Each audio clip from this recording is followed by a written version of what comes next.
majority of Americans nowadays are unfit, like physically unfit. So it makes them mentally weak, undisciplined, uneducated on like the importance of like what the human body can do.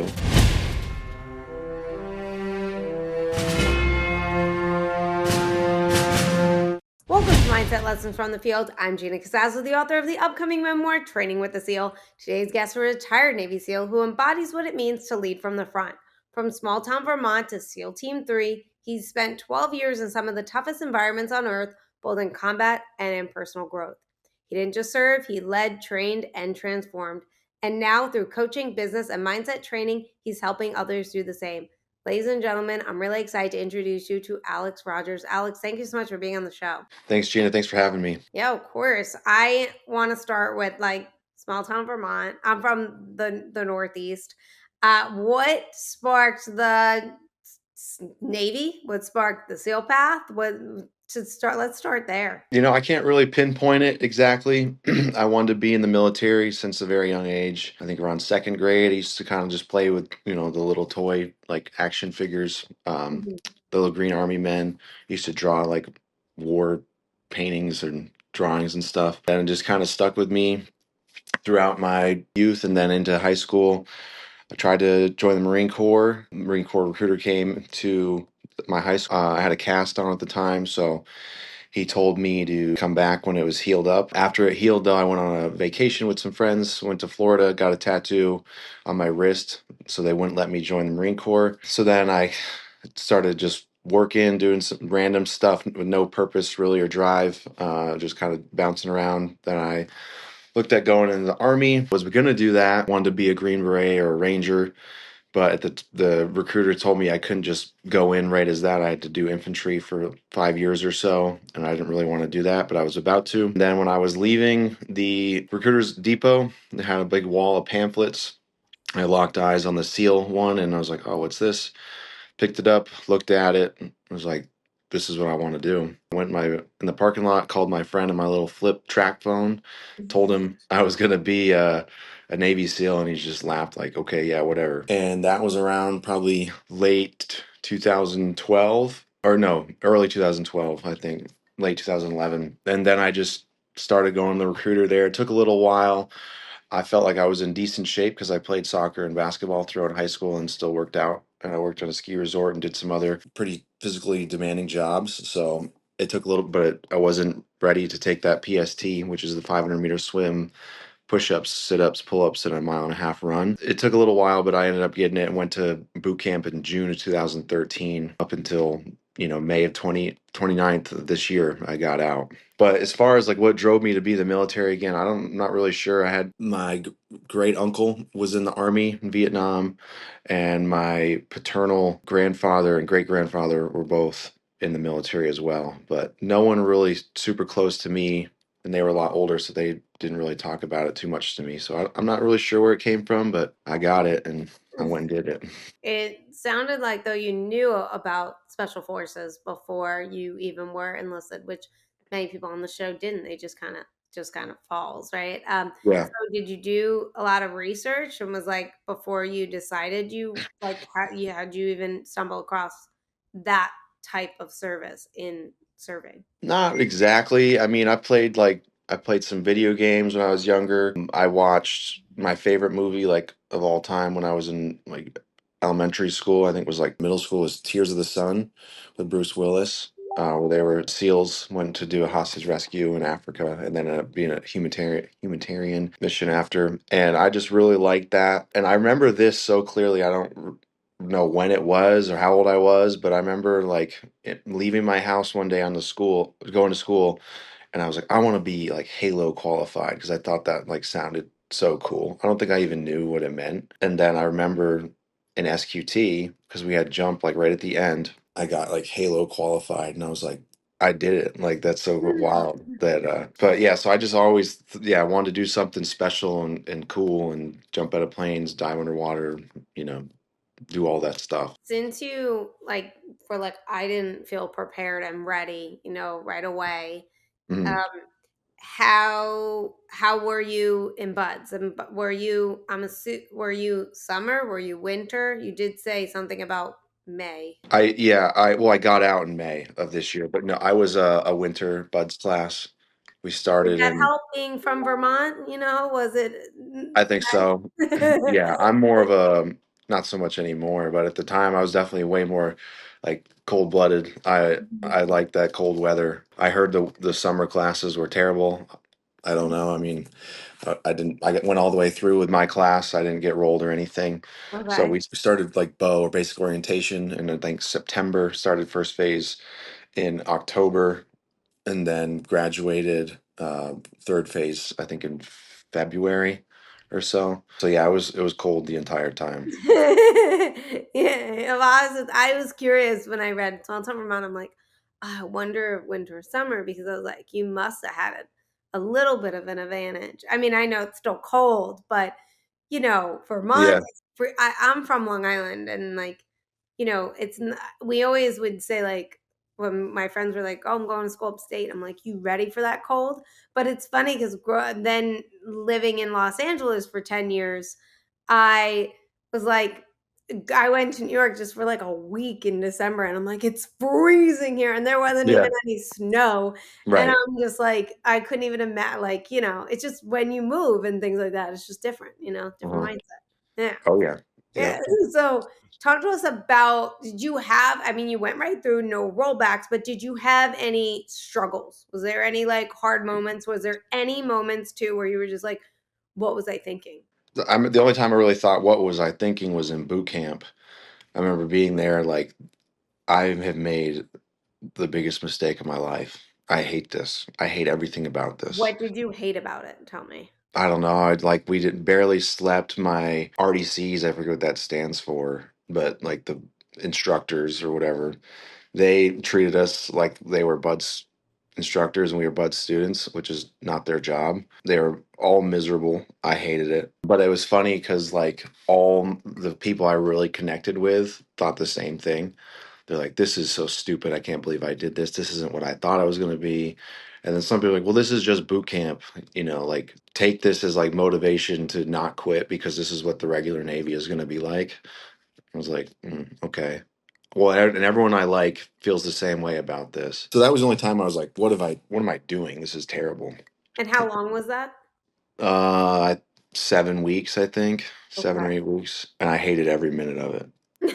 And yeah, it was crazy. But then in Buds, How'd you keep showing up then? I mean, I know you're in contract, right? But the thing is like how yeah, for those civilians that are like listening, like I know for myself, and I've mentioned this a couple of times on the show, there was a job that I had that it was an ends to a means. And it was just like I hated every second of it. It was miserable. But I'd give myself like 2 minutes to cry before I walked into that job. And then when I walked in, it was like smile on my face, positive to everybody, right? yeah, And when I did the Navy SEAL prep program, I mean, now I used to always say to myself, I'd look around, I'm like, why would anyone sign up for this? None of this is fun for me, like at yeah. all. But I had an end goal, which was this mindset of being stronger, right? Than Mhm. everything. So I want to know, what was that for you that, you know, that you, or what did you do? Was there anything specific that you did that helped you get through it? Yeah, I mean, they gave some good classes on mindset in my recruiting district before I left in New England, which was nice. There was an active duty SEAL and retired SEAL Master Chief there that kind of ran it. But I think being in boot camp, what kind of really kept me going was one, it's shared suffering with everyone there. You find people that are like-minded and you connect and bond that way. Same thing, sort of, it's like it's gonna end, like you're Yeah. like, okay, it's only 7 weeks. Like if I can't do this, like there's no way I can do that. It's gonna end. That's not gonna be your life. You know that you're not gonna be stuck in this, white tile room for long. You're not going to be marching around for long. Like it's going to end. Like you have to do this. This is the entry, and like everyone has done this.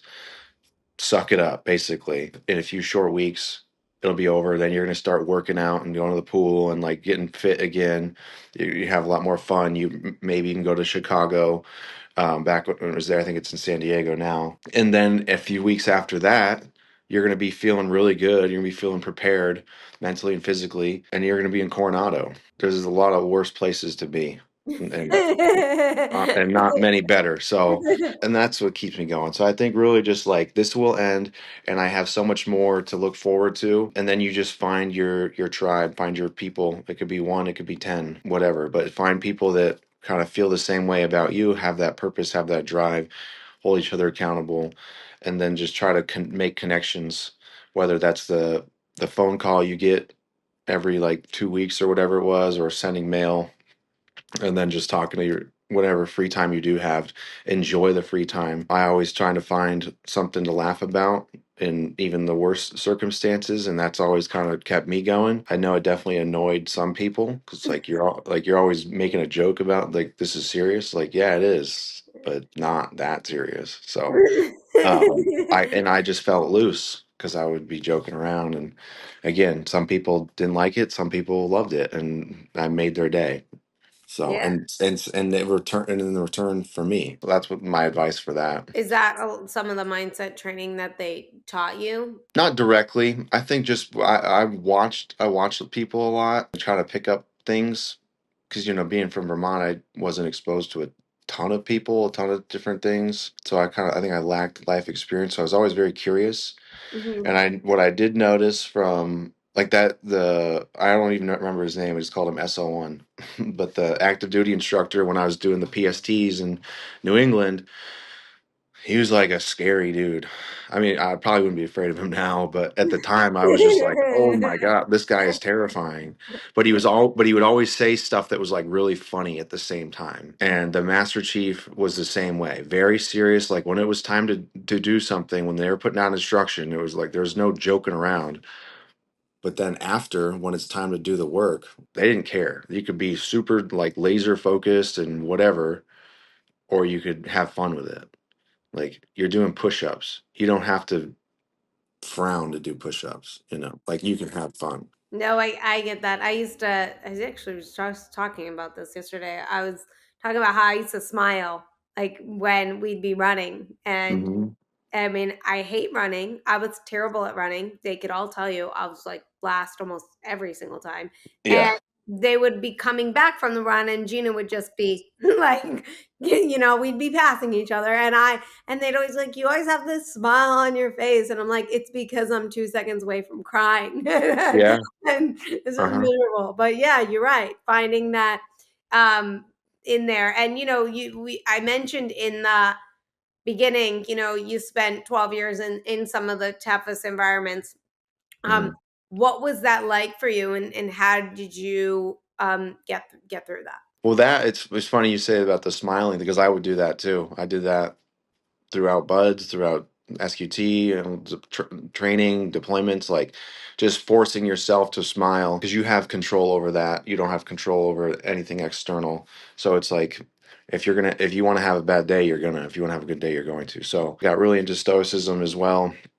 I'm religious, so I would just try to, control my emotions, control my fears, look for things to be optimistic about. Again, build connections because the thing is on deployment, like deployment will end, but whatever you're doing, you don't know. Hmm. Like you could die. Yeah. So it's no longer like boot camp or like log PT or surf torture or whatever, terrible evolution you had to do to like get where you are right here. You're like, I know that'll end. This I don't know. So you have to go a little bit past this will end. Now that's probably not common for most people, but in the like regular workday life, like you could be like, I can't. It's 9 a.m. and I'm off to a bad start. This person did this. This person did that. And like, what do I do? So that's when I would just like, and that had happened to me all the time. I'm like, I just need to smile. I need to not, shut myself down because then it'll look like it's getting to me and my emotions are taking control. I need to find someone to talk to, make a joke with, laugh about, and like find something to just keep me going until the next thing. And whether I think it's true in real life outside of buds too, but like just make it to the next meal. Like most jobs, you get a lunch break, right? So I'm going to smile, I'm going to tell jokes, I'm going to do my work. And then when I get to lunch, I'm going to go for a walk, I'm going to decompress, I'm going to call whoever. that person is. So I think that the importance of human connection is huge with struggles like this. But if you can't do that, I would just say, talk to yourself and just and force the smile. I feel like that is so powerful. Just like, Yeah. I'm gonna smile right now. It So is. The smile is very, very powerful. I used to tell this to people. I was a life coach for a short time in my 20s, barely had my own life together. And yeah, people were calling me for life advice. And I just remember like that was one of the biggest things I used to tell people. I'm like, just smile. I'm like, I do it all the time. It's just like you can't be mad or like upset. And like when you just have a smile on, like, I don't know, it just does something to your body. We're just like, yeah, I don't yeah. know. There's something that happens that's magical when you just throw that smile on. Any stories that you have for us during your 12 years that were close calls or moments of where you really had to dig deep in mindset or maybe anything that you learned in leadership or teamwork, things that translate to but we're going to get to it, like what you're doing now.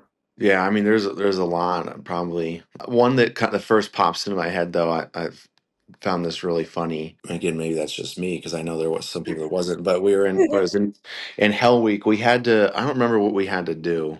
It's funny how when you talk about Hell Week, some people remember certain things really clearly, and then the people tell you something you did, and you're just like, I did what? And you don't even remember. But this thing I remember pretty clear. We were in our boat crew. We had to like build something with like all the stuff, like our paddles, our life jackets, the boat, and like some other stuff that they brought out. But they picked one person, my friend Richie. He was like the leader, so we had to do what he said, but he wasn't allowed to say anything. We couldn't. No one was allowed to talk, but so he had to use like body language, and it was completely silent. And I remember, and we each boat crew had an instructor like watching to make sure, because if you spoke, like, you were getting beat, which is like some sort of physical exercise, or getting wet is what we just call it, getting beat.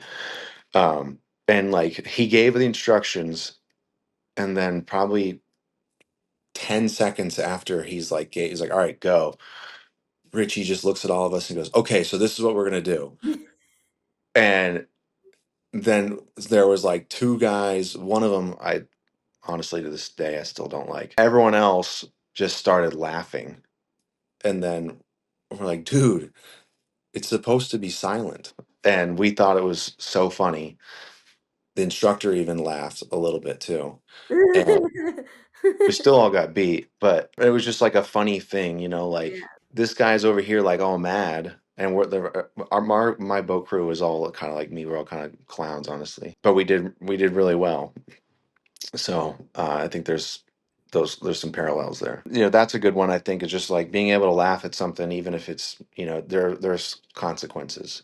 Here Right. it's push-ups and getting wet, but this will end. This I Yeah. can endure. I can endure this. Yeah. So don't be afraid to laugh a little bit, even if like you're gonna get in trouble. Mhm. Because like I think a morale boost is more important than anything else Mhm. because it'll carry you through the next thing. Hey, remember that time when this happened? Yeah. All right, cool. Yeah, and actually, our class motto, and I got it tattooed on me, is the laugh now, cry later. That's just kind of how we approached everything. Not just me, but that was the theme for the class. We had to paint a rock for like a cartoon for in second phase, and we put that on there. And I did like the two masks that people use in theater. Like one's Oh like, yeah. yeah. So I have it tattooed on me. Like, oh, were you in theater or anything like that? And I remember the first time they asked me, I was like, no. Why did you ask me that? Does it look like I am? They're like, no. Well, the tattoo. And I was like, oh, right. That's from like laugh now, cry later, because that's how we did the entire buds. It's like, this sucks. I'm upset, but I might as well find something to laugh about. Yeah. So buds to me was truly the funnest time I'd never want to have again. Oh my gosh, I say that Yeah. with the prep program. Like, oh, it's such a fun time to look back on. And then sometimes I get asked, and we're going to talk about SEAL Force because I was looking at that, and I got asked to do another thing recently, and I was like, I've done that. Like, I don't want to go back. Like, and Yeah. it's probably different with all different each one. They're Mhm. they're a little different, but that's my check off. It was the most miserable time, but it was also the people you're around make it. Like, I've never been around more hard chargers in my life. I've never been around more people that like I said to a friend the other day, I'm like, yeah, I really want to do this thing. I think you walk for 24 hours, you don't stop. And like all my friends were like, that's ridiculous. Like, why would you even do that? And they were Yeah. like, whoa, no way. And like, we all know it's going to suck and it's going to be miserable. But what you're going to learn from that and the person that comes out of that, it's two totally different things. And only they can understand that. Right. Right. Yep. Um, and I think that's really cool. So I want to ask then, as I'm talking about this now, like, because you recently transitioned, right? Mhm. How is it from being around those types of people, right, to then the civilian world? And have you found it challenging, or how was this transition for you? Yeah, no, it was definitely a lot. It is a lot harder than I thought. I mean, I haven't been out that long, like a month and a half. Yeah, no, it's different. It's definitely different. Though, well, let me just stop you right there. Did you decide I'm ready to go, or was it a forced, a push out? No, no, yeah, Okay. I wanted to. I kind of For this then, and it's still challenging? Like, did you like, okay, this is what I'm gonna do next, or hey, I'll figure it out, like, when I get out where I'm gonna go from here? I kind of bounced around a lot of what I was going to do. I had a lot of different ideas. I was still kind of on the fence of whether I was going to get out or not up until probably November. And then I was just like, okay, I'm doing it. I was signed up for some different transition programs to help people like me, whether it's SOF or there's some veteran and elite athlete. And the two programs I took the most out of, I think, were the Honor Foundation. So I think they deserve a huge shout out as well.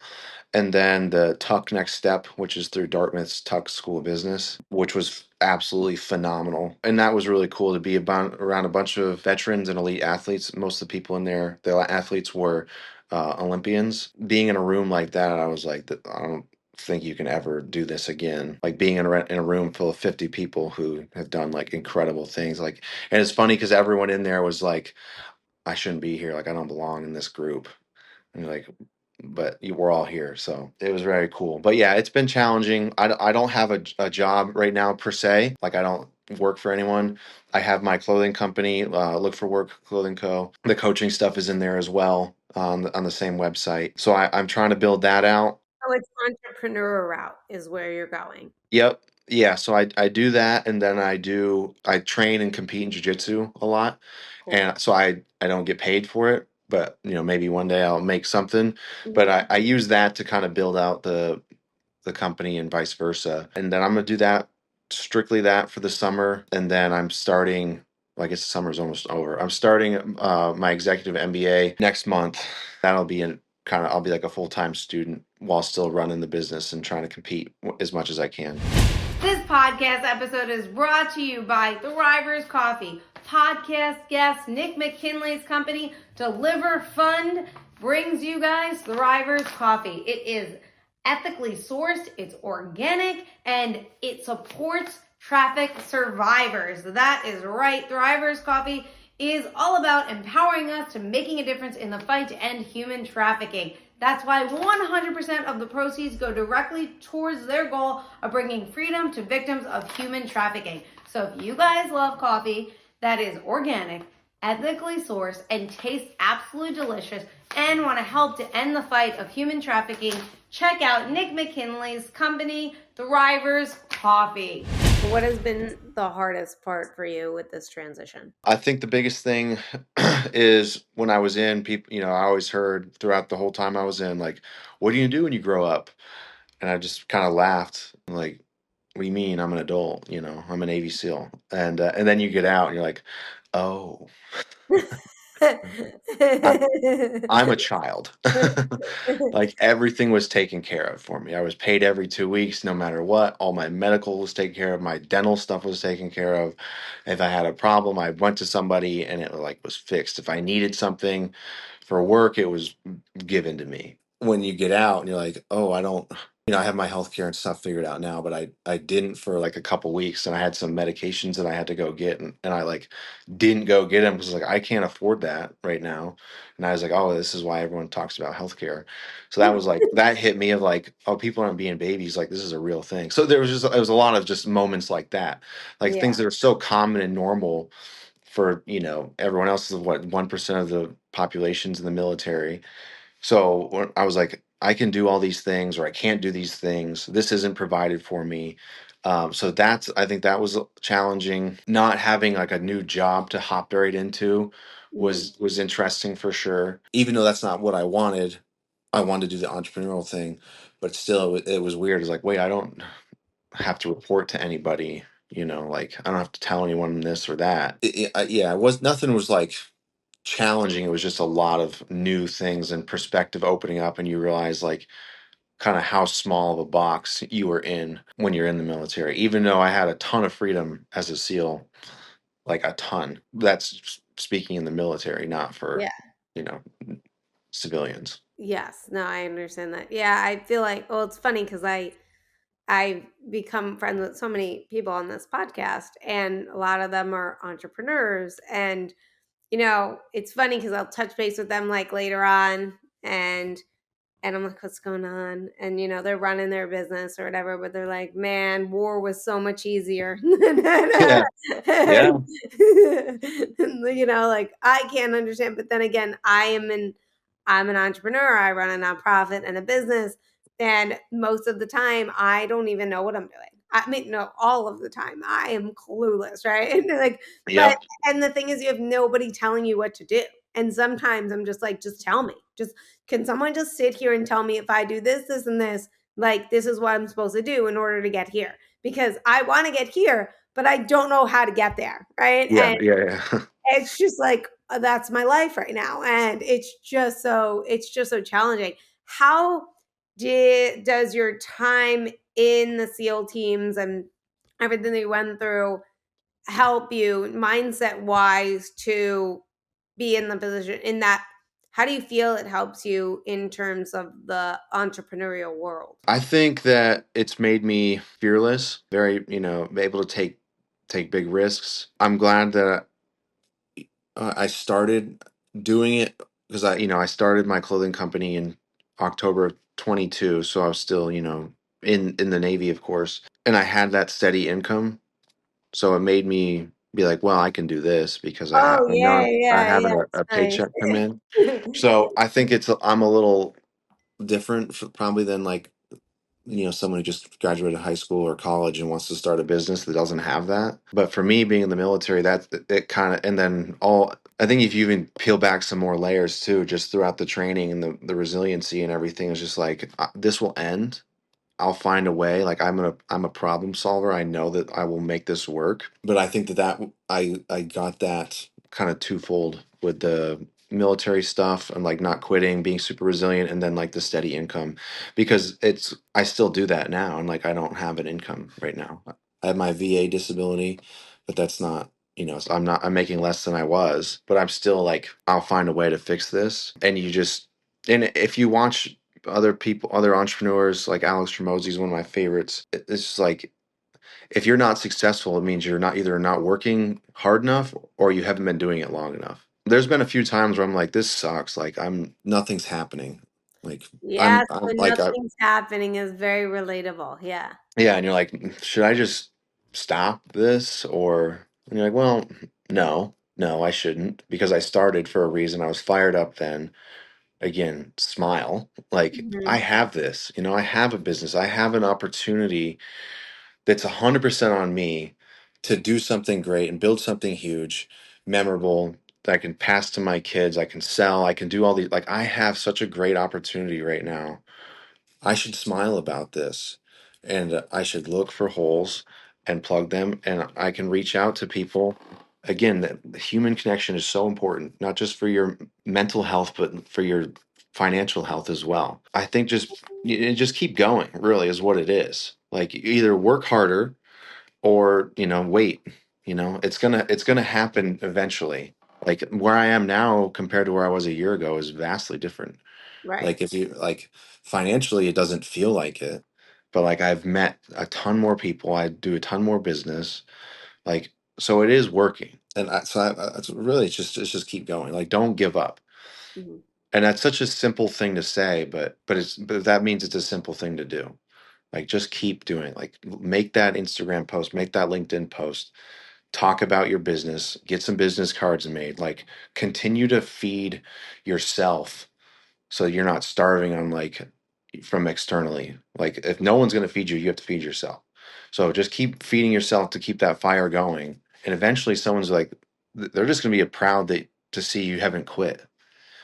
And I've had that happen. I had someone say the other day, I was at the gym doing a rolling with, and one of the guys, we talked about this latest like reel that I made about just working out with my nieces, and he just came up to me and was just told me like how much that meant to him.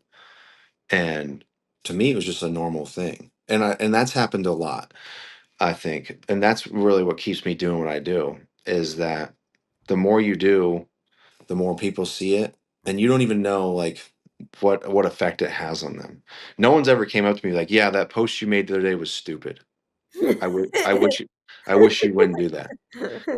Like, maybe people think that, but no one says it. So what you do here is like positive reinforcement. He's like, I got off my couch and I went and did my workout because of that. And I've had quite a few people be like, your stuff has literally changed my life. And I'm just like, that's just what I do normally. Yeah, that's another reason to like to don't give up. Like, and again, you have to open up your perspective, take those blinders off, make that human connection and be approachable and smile. Just smiling makes people want to talk to you anyway. And you never know what kind of difference you're gonna make. At what point would you say do you abandon something in terms of like you set a plan, you go course, it happens all the time, right? You guys set up, that's why you have a pace plan, right? Because Yeah. you have the primary, the alternate, right? At what point do you go, all right, especially as an entrepreneur, you throw a bunch of things on the wall, right? Which Hmm. then is a lot of time and effort because you're doing different things to find one that's going to work and then you go in that direction, right? Um at what point do you then abandon certain roads and you're like, you know what? That one is just not going to work. Whereas like people are like, no, just keep posting or keep doing this or keep doing that. But at what point would you be like abort and let's move on? Yeah, well, I did that actually. I tried starting this other company, Bridget Frog, where I sold ice tubs, portable like cold plunge tubs. Yeah, just it didn't work out, and I had it was an extra thing on top of the clothing thing, on top of the coaching thing, on top of being in the military, on top of like being a full time student. So it was just like you really got to assess like, do I need to start another business when I'm barely doing well with the other one? I think that was a big thing for me. It didn't, I sold like two. I still have three. Actually, they're out back my house right now. So Everybody's interested. Yeah. yeah. So, I mean, I think it depends on the person, but before you either start a business or buy a business, like you really need to do a market analysis and or a SWOT analysis and be like, am I hopping into a market that's like completely flooded? Like, and I don't really have anything that really pops and makes it different than anyone else? Are my prices competitive or even above that? When I first started selling mine, I was like, I'm way cheaper than everyone else because I was going directly to the supplier that everyone else is getting. They're all literally all the same tub, just a different logo on it. And then like people started buying them in bulk because the more you buy them, they all come from China. You start buying them in bulk and you get them cheaper and cheaper. And next thing I know, like I went from being like $1,000 cheaper than the next person to like $800 more expensive than the new average. And I'm just like, well, I can't do this. Yeah. So, How does because that I, feel for you though? Like for me, I had that. I had a business that and I will say like to me it seemed it was cool. People were loving it. I probably came down to my terrible marketing, but it was just was like also people didn't really understand it until they saw it. It was a crystal bracelet that connected to your phone. But you didn't have to use the bracelet to connect to your phone and you could just go to the website if you wanted and it gave you all these mindset tools. So it was like the bracelet was really like that trigger of like, hey, I'm not in a good place. Let me get myself into a good place. And then yeah, it gave you all those tools, right? And I was like, oh, this is fantastic, right?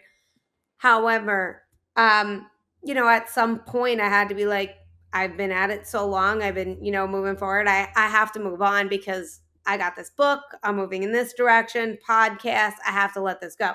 But you do sometimes feel like a failure. Essentially, it's what it comes down to. You're just like, did I give it my all? You reassess. Should I go back to it? I have all the stuff. It's like, at what point, like, did you feel that way? Did you feel that failure sort of? Did you feel, and how did you like move on from that? I didn't really feel a failure. I definitely felt kind of not good about it, like Hmm. because I'd never quit anything really Hmm. before, and I was like ingrained into you, never quit.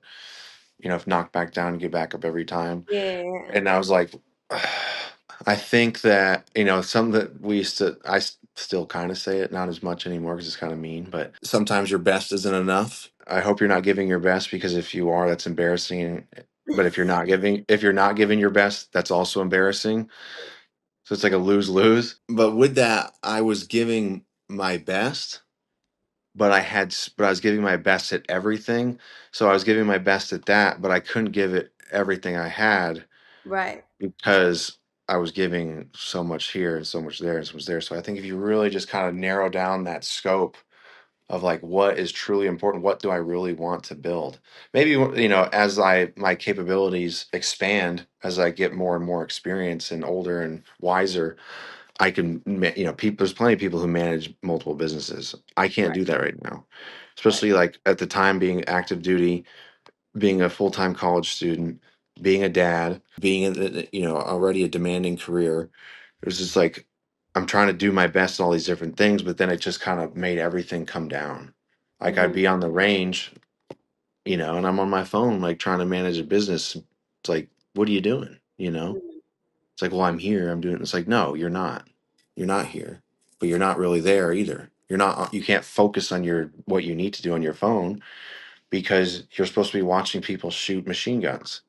Hmm. So that was a really kind of hard realization for me of like, I'm not giving my best at anything, because like you can't multitask. It's like multi shift in like milliseconds.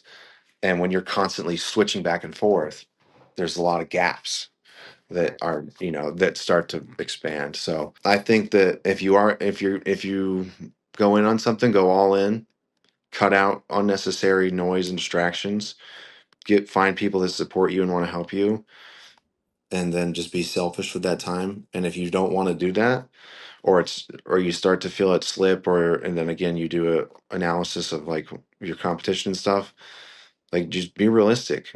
Like, okay, this isn't working. I love this idea. Let me pivot to something else.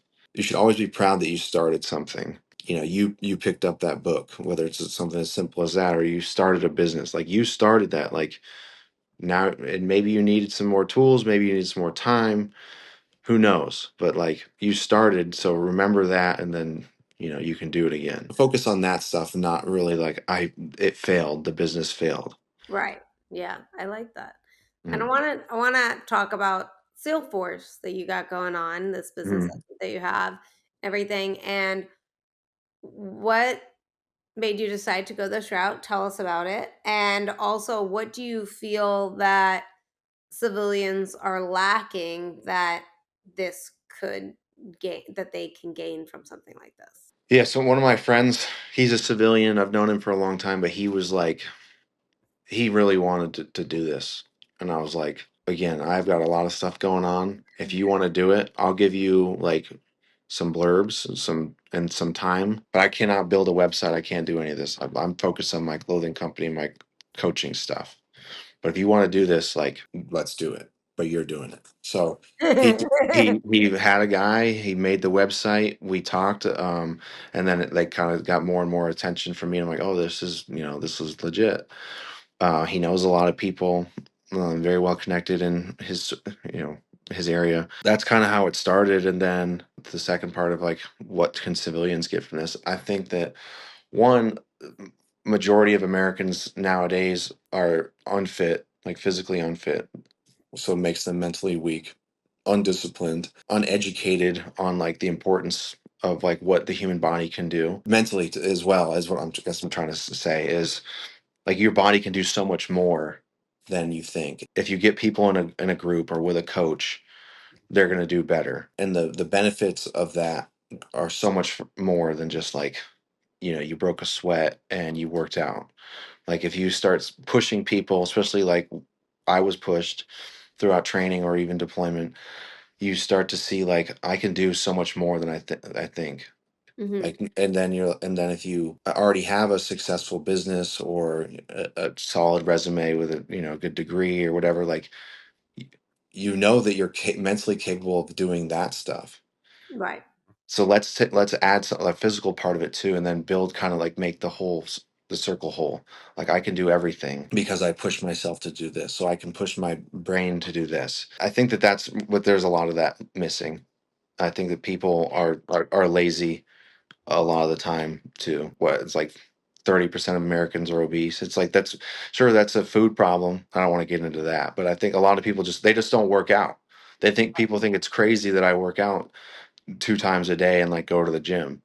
It's like, well, I yeah, that's had my someone say to me the other day, they were like, I was going to the gym and they were like, why do you go to the gym when you look like that? I go to the gym because I said I look like this because I go to the gym. yeah, And they're like, well, if I look like that, I wouldn't be going to the gym.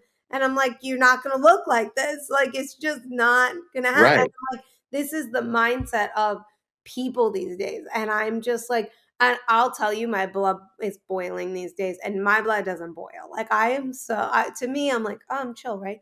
My family's like, you're not chill. But anyway, I have a nonprofit, and I do these events, and we have like this Battle of the Cake event, and we have these other events, and I'm so excited that I'm doing like clean eating. And I'm like, and they're like, how is it going to be cake and clean eating? I'm like, listen, I have 3 rules, and it shouldn't be this hard.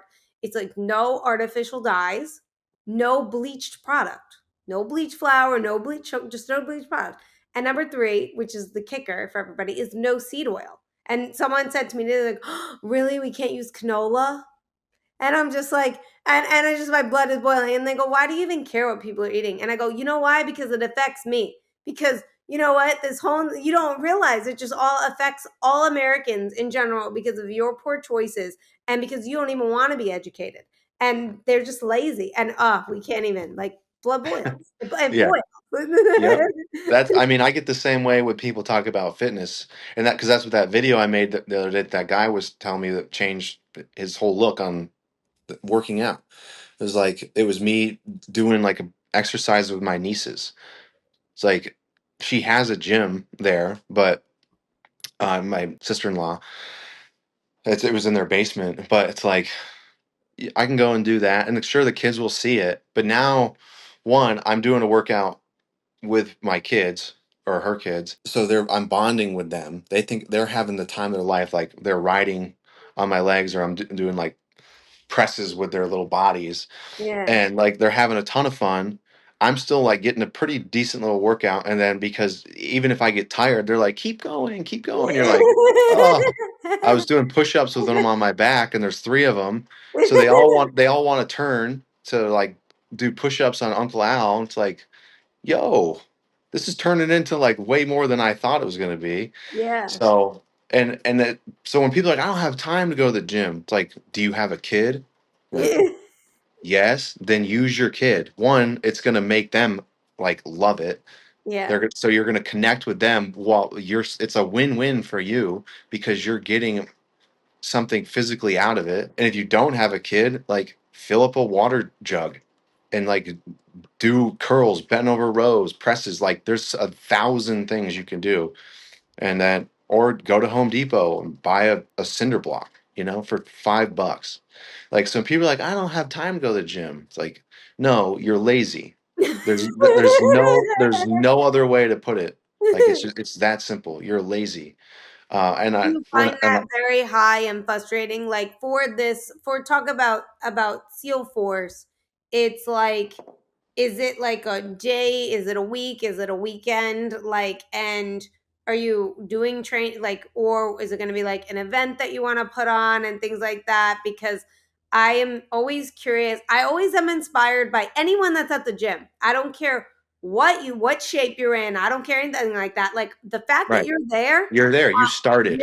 Yeah. yeah, exactly. Like Yeah. I give you props because I find that people are excuses. Like, oh, I was walking around the lake the other day and I was so hot, and I'm walking with a friend and I'm like, don't complain. She's probably just as hot as you, right? Don't complain. But then my body is like, and my mind is getting into that negative loop. And I said to myself, I'm like, listen, if we're going to keep this negative loop going, we're going to go around a third time. So let's Right. lock it up, and we lock Yeah. it up. But I really equate that program to the way that I am now in terms of that mindset thing. So let's talk about that for a little bit. About SEAL Force. Yeah, and Yeah. what you're hoping that the people are gonna get out of it. One, I'd like to. I'll talk about mindset and like Yeah. resiliency. Talk about nutrition. Talk about working out, structuring workouts, longevity, adding in mobility, flexibility stuff, balance, not just strength and conditioning stuff, but like try to get the whole picture out there. A lot of it will be body weight stuff. Like I love saying this. I always say this when people are getting tired. It's like cardio is free. It's free to do burpees in your living room. It's free to do push-ups, in the family bathroom at the airport if you don't want to do it in front of everybody. Like it's free to go for a sprint in the field. It's like don't tell me you don't have running shoes because you can go do like if sure you don't want to go run a couple miles in whatever shoes, but you can go do sprints in pretty much anything Mhm. or take them off and run on the grass. So I always say like cardio is free. There's no excuse not to get to work. If you want to be a power lifter, that's a different story. But you want to, not be fat and lazy, go do some sprints and do some push-ups. It's free. That's why people talk about prison fit. It's the same thing. Um, so where SEAL Force comes in is like now you're going to get like some actual structure. You're Mhm. going to get some coaching. You're not going to be around a bunch of people with face tattoos who are going to try to stab you in the shower. That's a joke. Well, it's not a joke. That will not happen. I promise you that. But so you'll get to see kind of like what the human body can do. You'll get to open up your aperture to like, oh, I can do this type of workout with almost nothing Mhm. but now I'm doing it with a group of people led by someone who's done this before. He's done hard things, not just because he's up there yelling at me, but because he's actually done it and he's just sharing experiences. Somebody used to say this when I was in the teams, like you can't teach experience. It's like that's true, you can't, but you can articulate it the right way where with the right group of people they can kind of absorb what you're saying Mhm. and then you can grow together with that. I'm not trying to be a buds instructor. I never was. I never claimed to be, but I've definitely yelled at people when they aren't doing what they're supposed to do. So that's not what this is about, though. It's about trying to get people to push themselves mentally and physically, Mhm. mostly through physical, hardships, but it's going to be fun. And you're going to bond with people. You're going to find your different parts of yourself that you didn't know were there. And you're going to learn a thing or two about physical fitness, nutrition, teamwork, mindset, resilience, and some other things as well. Just don't quit, because if you quit, you probably won't learn anything. I like that a lot. Coach Mack used to say to all of us, you don't train this hard and not know who you are. And he's like, and the thing is, and like, it took me a really long time to understand it, but like, he was so right in terms of you learn, like, are you a self motivator? Are you gonna, because you had to work out outside of the program and stuff, are you a procrastinator? Do you show up on time? Do you show up for yourself? Do you follow through? Like, you learn all these things about you that you don't observe and really see until you're in programs like this. And I think that it's pretty life changing. So I totally am supporting this thing. This is so cool, and I really like that.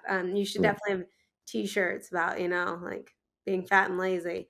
um, I'll make some. we Yeah. we actually have t-shirts that everyone comments on it, and it's Green Beret. Chris Lee's been on the show a couple of times, and he said it. And since he said it, I made it a t-shirt because it's just brilliant. And when I go to the gym, I wear the shirt and it says, look good naked and be hard to kill. And, and that's like the physical model of just like, you want to look good, right? And the way to look good is eating healthy and going to the gym, right? And things like that. And then be hard to kill. That's from residue of him. But it's just like, the way to be hard to kill is to train, right? To be Yeah. strong and to be aware of who you are and things like that. And Hmm. yeah, it makes a good t-shirt. So, Yeah. but as you kept saying fat and lazy, I kept going, that makes a good t-shirt. Yeah. Yeah.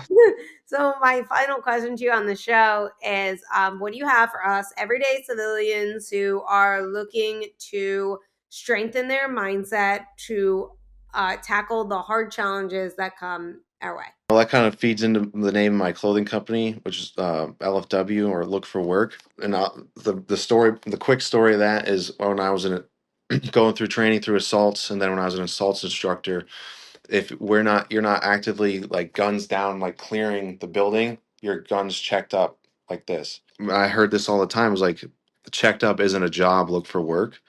So that's kind of the mindset I took to my civilian life, or life outside of the teams, is like, look for work. You're like, if you're checked up, you're not doing anything. Someone else is solving problems. Someone else is gaining ground, whether it's your peers or it's the enemy.